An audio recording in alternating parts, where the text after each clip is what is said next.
Hallelujah, hallelujah. सर्वशक्तिमान परमेश्वर की तारीफ हो, बड़ाई हो। मैं परमेश्वर का दास विक्की जेम्स सिरसा हरियाणा से आप सबको जय मसीह की कहता हूँ। स्वागत है आप सबका हमारे यूट्यूब चैनल पे। प्रभु आपको आशीष दे, बरकत दे। हालेलुया।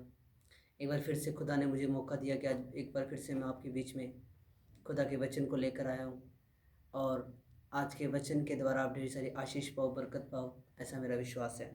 हालेलुया। आज का जो मेरी टॉपिक है, आज का जो मेरे वचन का टॉपिक है वो है आशीष, ब्लेसिंग्स ऑफ गॉड, यानी कि परमेश्वर की आशीषें। हालेलुया। परमेश्वर आशीष देने वाला परमेश्वर है। परमेश्वर ऊंचा उठाने वाला परमेश्वर है।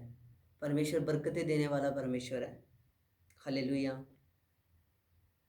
आशीष देने वाला वो परमेश्वर है। जैसे उसने अब्राहम को आशीष दी, जैसे उसने इसहाक को आशीष दी, जैसे उसने याकूब को आशीष दी, जैसे उसने दाऊद को आशीष दी, वैसे ही परमेश्वर आज भी अपने लोगों को आशीष देता है, बरकत देता है।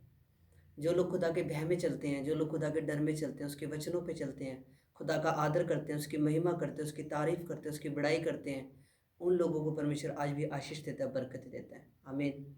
हालेलुया। तो परमेश्वर आशीष देने वाला परमेश्वर है। अगर हम उत्पत्ति की पुस्तक उसका 26 अध्याय उसका 12 और 13 में देखें तो उस वचन में लिखा, फिर इसहाक ने उस देश में जोता और बोया, उसी वर्ष में 100 गुना फल पाया, और यहोवा ने उसको आशीष दी, और उसकी उन्नति होती चली गई, और वह अति महान पुरुष हो गया। हालेलुया। एक बार फिर से मैं अभी इस वचन को दोबारा पढ़ूंगा।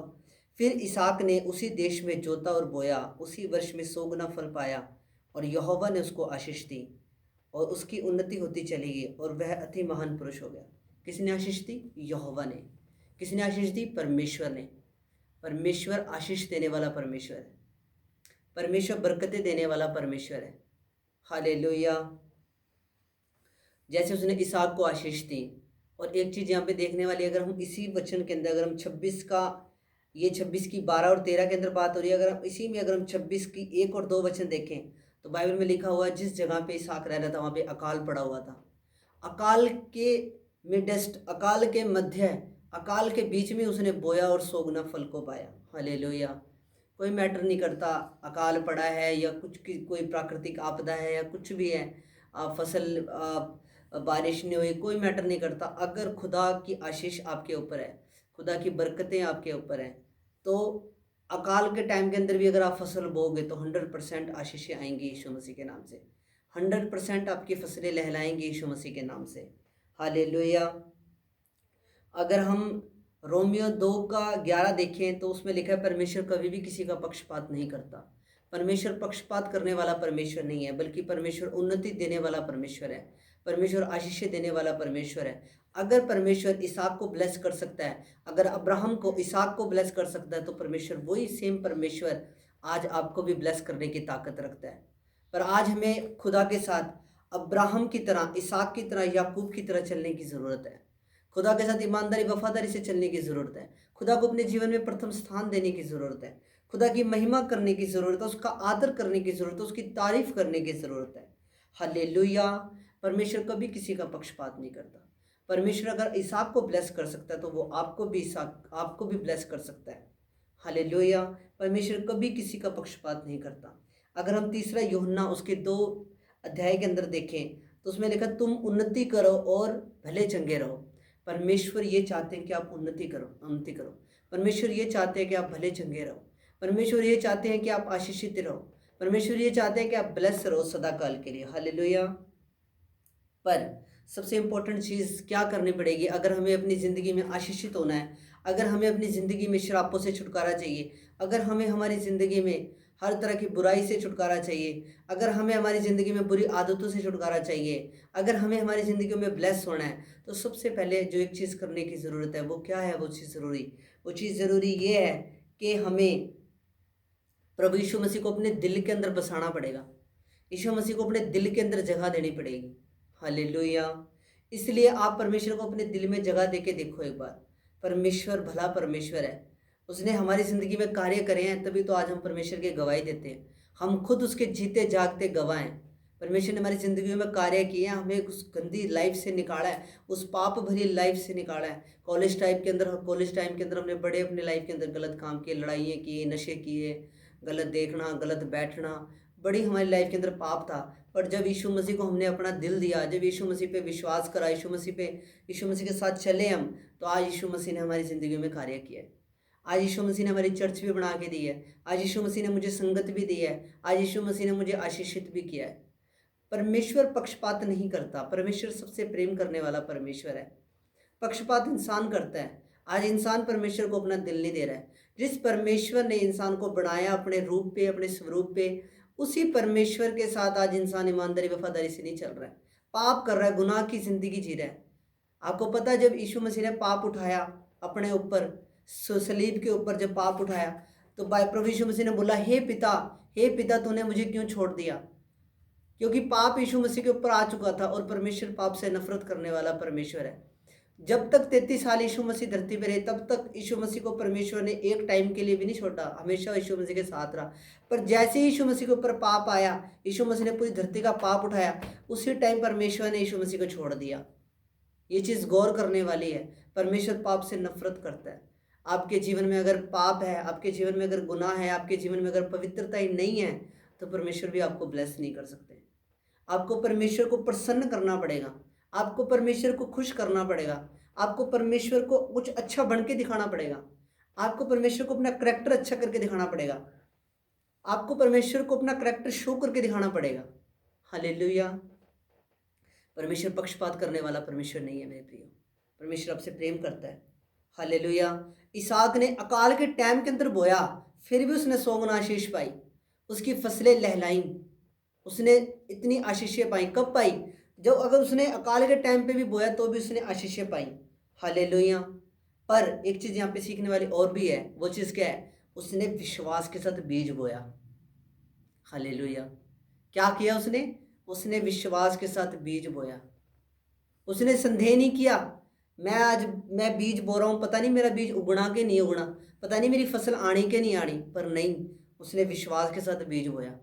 जब आप भी खुदा की सेवा के अंदर बीज बोगे ना विश्वास के साथ, चाहे वो पैसे का है, चाहे अपने तन का है, चाहे आप मेहनत कर रहे हो चर्च में, चाहे आप अपनी मेहनत बो रहे हो चर्च के अंदर, तो प्रभु ने आपको उसको प्रतिफल देना। प्रभु ने आपको वो प्रतिफल रखना नहीं, बल्कि प्रभु ने आपको वो प्रतिफल देना। हालेलुया। विश्वास के साथ बोया इसहाक ने। आज आप भी विश्वास के साथ बो के देखिए परमेश्वर के चरणों में। प्रभु आज भी ब्लेस करने की ताकत रखता है, आज भी ऊंचा उठाने की ताकत रखता है। हालेलुया। कुछ खुदा के दासों को परमेश्वर ने इतना ब्लेस किया, आज उनके पास खुद के प्राइवेट जेट है। वो जब जाते हैं मीटिंगें करने के लिए, खुद के प्राइवेट जेट के अंदर बैठ के जाते हैं। आज इंसान के अंदर कमी है। परमेश्वर बाइबल में लिखा, युगान युग एक सा रहने वाला परमेश्वर है। युगान युग एक सा रहने वाला परमेश्वर, वो कभी नहीं बदलता। वो जैसा आज है वैसा ही कल है। युगान युग बीत जाएंगे फिर भी वो वैसा ही है। कल, आज, परसों वो एक सा रहने वाला परमेश्वर है। पर आज कमी इंसान के अंदर है। आज इंसान बो नहीं रहा, विश्वास के साथ नहीं बो रहा। इसहाक ने ये नहीं देखा, लो अभी अकाल पड़ा हुआ है, अब तो कुछ बनना ही नहीं मेरा, मर गए खप गए जी, अब तो कुछ बनना ही नहीं, मैं तो अकाल पड़ा है, मैं बीज कैसे बोऊं? नहीं, पर उसने विश्वास के साथ बोया भी और काटा भी। आप ये चीज़ ना देखो कि भाई मैं पता नहीं मेरे को प्रतिफल मिलना कि नहीं मिलना। आप विश्वास के बो दो, आप विश्वास के साथ बो दो, प्रतिफल देना परमेश्वर का काम है। इसहाक ने बो दिया विश्वास के साथ, और एक टाइम आया फिर परमेश्वर ने उसको प्रतिफल भी दिया। हालेलुया। विश्वास के साथ बो, अपना टाइट बो, अपनी मेहनत बो, प्रभु की सेवा के लिए काम आओ, परमेश्वर के कार्य करो। आप जो भी कर सकते हो इस धरती पे रहते हो ये करो। एक ही जीवन है, बाइबल के अंदर लिखा हुआ है, एक बार जीना, एक बार मरना, उसके बाद न्याय होना है। हालेलुया। एक बार जीना है, एक बार मरना है, और उसके बाद डायरेक्ट न्याय होना है। आमीन। इसलिए हमें एक ही ज़िंदगी दी गई है। इसी ज़िंदगी के अंदर हमने प्रभु की महिमा करनी है। प्रभु के लिए जो भी आप कर सकते हो, बेस्ट से बेस्ट जो भी आप खुदा के लिए कर सकते हो, ये एक ही जन्म मिला है। उसके बाद तो हमने मर जाना, हमारी आत्मा ने स्वर्ग चले जाना, उसके बाद हमारा न्याय होना है। इसलिए मेरे प्रियो, जो एक ज़िंदगी ये मिली है ना, इस एक ज़िंदगी को खुदा के नाम कर दो। खुदा के लिए जो आप कर सकते हो, बेस्ट कर सकते हो, जो भी आप खुदा के लिए करो, अपने परमेश्वर के लिए जिस परमेश्वर ने हमें इतनी आशीषें दी, बरकतें दी, जिस परमेश्वर ने हमें नया जीवन दिया, हमारी भी एक ड्यूटी बनती है कि हम भी परमेश्वर के लिए कुछ करें। आमीन, हालेलुया। इसलिए आपने सबसे पहली बात मैं आपको बताऊंगा कि आपने परमेश्वर को अपना दिल देना। जब यीशु मसीह को दिल दे दोगे ना अपना, तब ये सब चीज़ें आपको परमेश्वर आपको देगा। पर सबसे पहले चीज़ क्या है? परमेश्वर को अपना दिल देने की ज़रूरत है। Hallelujah, hallelujah. देखो, परमेश्वर की उपस्थिति आपके साथ होनी इंपॉर्टेंट है, प्रभु की हजूरी आपके साथ होनी इंपॉर्टेंट है। जब इसहाक ने बीज बोया, परमेश्वर ने कल्ले कल्ले बीज को छू के उसको ब्लेस करा, उसको आशीषित करा और 100 गुना आशीष पाई। हालेलुया। तो आज हमें प्रभु के साथ एक रिलेशन बनाने की ज़रूरत है, प्रभु को दिल देने की ज़रूरत है। हमारा दिल पहले ही पता नहीं कहाँ का लगा हुआ है। आज प्रभु को हमने अपना दिल नहीं दे रखा। आज हमारा दिल पहले ही कोई किसी चीज़ के अंदर हमारा मन अटका पड़ा है, किसी चीज़ के अंदर हमारा मन अटका पड़ा है। जिस दिन प्रभु के अंदर मन अटक गया, आपको संसारिक चीज़ें कूड़ा लगेगी, करकट लगेंगी, कूड़ा लगेंगी आपको। पौलुस कहता है कि संसारिक चीज़ें मेरे लिए कूड़ा है। आपको जब प्रभु के साथ आपका प्यार बढ़ जाएगा, जब प्रभु के साथ आपका प्यार हो जाएगा, सच्चे वाला प्यार हो जाएगा, जब प्रभु परमेश्वर के साथ, अपने पिता के साथ आपका प्यार हो जाएगा, उसके बाद आपको संसारी चीज़ें सारी कूड़ा लगेंगी। आपको ये धन दौलत, ये सारी चीज़ें, ये फ़ोन पे बातें करना, नेट चलाना, ये सब आपको कूड़ा लगेंगी। आपको बस फिर प्रभु प्रभु ही दिखेगा। हालेलुया। और जब प्रभु के साथ एक इंसान का ऐसा प्यार पड़ जाता है, उसके बाद जब इंसान प्रार्थना करता है डायरेक्ट, फिर जब वो प्रार्थना करता है तो उसको प्रभु का चेहरा भी दिखता है और प्रभु उसकी प्रार्थना को सुनता है। फिर बाइबल में लिखा, वो धर्मियों की प्रार्थना को सुनने वाला परमेश्वर है। हालेलुया। आपने यीशु मसीह के नाम से करना जो भी करना, क्योंकि आशीषें जब आपको मिलेंगी तो आपको यीशु मसीह के नाम से मिलेंगी। अधिकार यीशु मसीह के पास है, अथॉरिटी यीशु मसीह के पास है। प्रभु यीशु मसीह को अपनी मृत्यु के ऊपर भी अधिकार है। पर बाइबल में लिखा है यीशु मसीह ने खुद अपना प्राण दिया, फिर उसको वापस भी ले लिया। यीशु मसीह को अपने स्वर्ग के ऊपर भी अधिकार है, पूरी पृथ्वी पे भी अधिकार है। यीशु मसीह के पास सारी अथॉरिटीज़ हैं, सारा अधिकार यीशु मसीह के पास है। हालेलुया। तो यीशु मसीह के नाम के अंदर से होकर जब आप पिता से मांगोगे ना, तो पिता ने आपको देना, पिता ने आपको मना नहीं करना। पर हमारा प्रभु के साथ रिलेशन भी सही होना चाहिए। अगर हम इसहाक और अब्राहम की, याकूब की आशीषें देखें तो उनका टाइम भी देखें कि उन्होंने अपना टाइम परमेश्वर के साथ कितना बिताया, उन्होंने कैसी कैसी उन्होंने परीक्षाएं दी हैं। अब्राहम से परमेश्वर ने उसका खुद का इकलौता बेटा भी मांग लिया था जब उसकी परीक्षा हुई थी, और अब्राहम बोला परमेश्वर ने दिया, परमेश्वर वापिस ले ले, परमेश्वर का नाम महान हो। किसी की आशीषें ना देखो कल्ली, बल्कि उसका वो भी देखो, उसने टाइम कितना बिताया परमेश्वर के साथ, उसने मेहनत कितनी की है परमेश्वर में, उसने प्रभु के साथ अपना दिल उसको कितना दिया परमेश्वर को, उसने प्रभु की आज्ञा का पालन कितना करा है। ये सारी चीज़ें भी देखने की जरूरत है। बाइबल में लिखा, इसहाक शाम होते ही परमेश्वर को खोजने के लिए निकल जाता था, मनन करता था परमेश्वर के वचनों पे, प्रभु के साथ टाइम स्पेंड करता था। एक प्रार्थना करने वाला जन था इसहाक। और जब इसहाक ने बोया तो उसने फिर आशीषें पाई। एक बात मेरी आत्मा में और डाल रहा पवित्र आत्मा, जब इसहाक का बलिदान हो रहा था, जब अब्राहम की परीक्षा हुई थी, जब इसहाक को लेके जा रहा था अब्राहम कुर्बानी के लिए, तो उस कुर्बानी के टाइम पे अगर आप बाइबल ध्यान से स्टडी करें तो वहाँ पे अपने को एक चीज़ देखने को मिलती है, इसहाक की बड़ी खूबसूरत चीज़ सीखने को मिलती है इसहाक के बारे में, कि इसहाक ने जब इसहाक को वो वेदी पे लिटाया, अब्राहम ने बलि वेदी पे लिटाया, तो उस टाइम पे इसहाक ने मतलब कोई उसने शोर शराबा नहीं मचाया, कोई कुछ नहीं, उसने लिटाया, वो लेट गया। कोई उसने वहाँ पे झगड़ा नहीं करा अब्राहम के साथ। हालांकि उस टाइम 14 साल उम्र थी इसहाक की, और 14 साल के बच्चे को पूरी नॉलेज होती है। 14 साल के बच्चे के अगर आगे आप गर्दन पे चक्कू रख देंगे तो उसको पता होएगा कि मैं यहाँ, ये बंदा मेरे को मारना चाहता है। पर अगर आप उसी टाइम अगर आप इसहाक के बारे में देखें, जब बलि वेदी के ऊपर अगर आप इसहाक को देखें, तो उस टाइम पे इसहाक ने बिल्कुल भी चूक भी नहीं करी। वो परमेश्वर ने उसको बोला कि अब्राहम ने बोला इसहाक को कि परमेश्वर ने तेरे को वापस बुलाया। इसहाक भी आगे से रेडी, पिता भी रेडी बलिदान कुर्बानी देने के लिए, बेटा भी रेडी, मौजूदा क्यों ना होए। हालेलुया। तो इसहाक एक परमेश्वर से प्रेम करने वाला व्यक्ति था, और उसने अकाल के टाइम में बोया, फिर भी आशीष पाई। कोई पानी नहीं है जी, कुछ नहीं है, बस बीज बो दिया, अपने आप फल रहा है, अपने आप ब्लेस हो रहा है। अद्भुत है, परमेश्वर का कार्य अद्भुत है, चमत्कार परमेश्वर के अद्भुत है। वह आपके जीवन में भी आशीष देने की सामर्थ्य रखता है मेरे प्रियो। पर इम्पोर्टेंट चीज़ क्या है?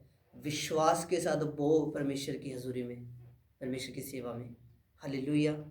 तो प्रभु आपको इन वचनों से ढेर सारी आशीष दे, और हम प्रार्थना करेंगे इन वचनों के लिए जो वचन आपने सुने हैं। हम छोटी सी प्रार्थना करेंगे। सर्वशक्तिमान परमेश्वर पिता खुदावन, जो भी आज के वचन हुए हैं प्रभु, जो कोई भी इन वचनों को सुने वो तेरी आत्मा के द्वारा ब्लेस हुए, आशीषित हुए। आपका आत्मा उन्हें छुए, आज़ाद करे, डिलीवर करे। बीमारी का आत्मा, अंधकार का आत्मा उनके जीवनों को जोड़ के जाए। हर तरह की दर्द का आत्मा, पेट का दर्द, किडनी के रोग, आंखों के रोग, कानों के रोग उनके जीवनों को जोड़ के जाए। इस वचन के द्वारा पिता वो सुनने के द्वारा हील हो जाए प्रभु। यीशु के नाम से दुआ मांगते हैं, आमीन आमीन।